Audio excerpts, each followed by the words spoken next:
السلام عليكم ورحمة الله تعالى وبركاته. كيف دايرين؟ لاباس عليكم؟ نتمنى ان شاء الله تكونوا بخير وعلى خير وفي احسن الاحوال. في ملاعب نهائية كأس العالم في قطر اثارت واحد الصورة رائعة كترمز للحماس وحنان الام ورضاها والابن البار وقبلة مغربية صادقة من القلب في حب الام والوطن. وهاد الصورة كلكم عرفتوها، واللي هي جمعت البطل تاعنا والنجم المغربي في سما قطر أشرف حكيمي مع والدة ديالو الحاجة سعيدة في مدرجات ملعب كرة القدم. أثارت هذه الصورة اهتمام عالمي وهزت مواقع التواصل الاجتماعي، والكل كيسأل والصحافة كتسأل علاش كيحرص نجم المنتخب المغربي حكيمي على الظهور مع الوالدة تاعو في الملاعب. واحد السيدة اسمها سعيدة في العشرينيات من العمر ديالها هاجرت بعائلتها من المغرب لإسبانيا بحثا عن عمل والعيش الكريم، واشتغلت في مهن بسيطة ومتواضعة وكانت شاقة. فأم أشرف الحكيمي اشتغلت مديرة منازل خدامة وحفرت في الأرض والصخر باش توفر لولادها العيش الكريم، وعافرت وتعبت معاهم. قال أشرف حكيمي أنه ما كيخجلش من التحدث عن الماضي تاع الأسرة تاعو، مشير أن الأب ديالو قبل ما يتزوج كان بائع متجول، والأم ديالو كما ذكر كانت خدامة في البيوت. أشرف حكيمي شاف النور يعني تزاد في إسبانيا 1998، وكان اللقب ديالو بين الأقران ديالو في الدرب بآرا، اختصار لاسم أشرف. وفي أحد الأحياء الإسبانية اللي كبروا فيها أبناء المهاجرين عاش أشرف طفولة تاعو، وكانت الأم تاعو كتخاف عليه بزاف من الانحراف والإدمان بسبب التأثر بالوسط الاجتماعي اللي كانوا عايشين فيه.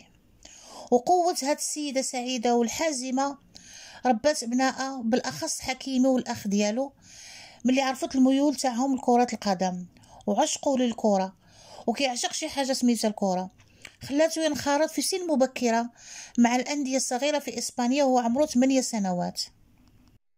وبقى أشرف وفي للأم ديالو حيث شاف وعاش محنتها في الخدامي والتعب اللي كانت عايشة فيه باش تقدر توفر ليه كل الدعم النفسي والمالي باش يتوفق في المسيرة الرياضية تاعو، لأن الأب والأم تاعو كانوا واثقين ومتأكدين في النجاح ديال الابن تاعهم ولو بعد عمر طويل.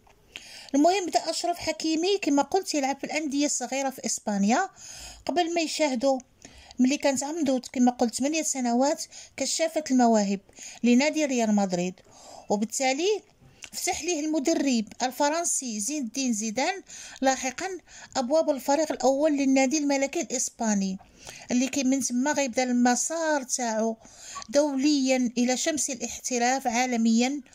وبعد مسيرة تدريبية لم تكن سهلة أبدا في إسبانيا، المهم أنه واصل الإقرار بهذا الوفاء لوالدة ديالو عبر الملاعب العالمية، وآخرها نهاية كأس العالم في قطر 2022. كنتمنى يدوم هاد الانتصارات للآخر ويا ربي توفقهم والله يعطيهم العز والنصر.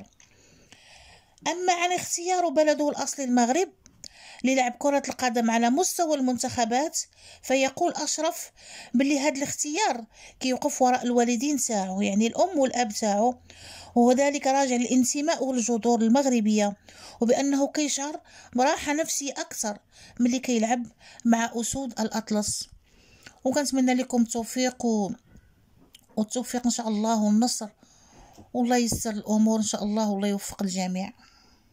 وشكرا لك اختي السعدية على هذا البطل اللي هز درابو ديال المغرب في جميع انحاء العالم، وتحياتي لك ولوليداتك والزوج ديالك والتوفيق لك ان شاء الله، والله يعطيك صحيحتك وصحيحة الامهات جميعا ان شاء الله.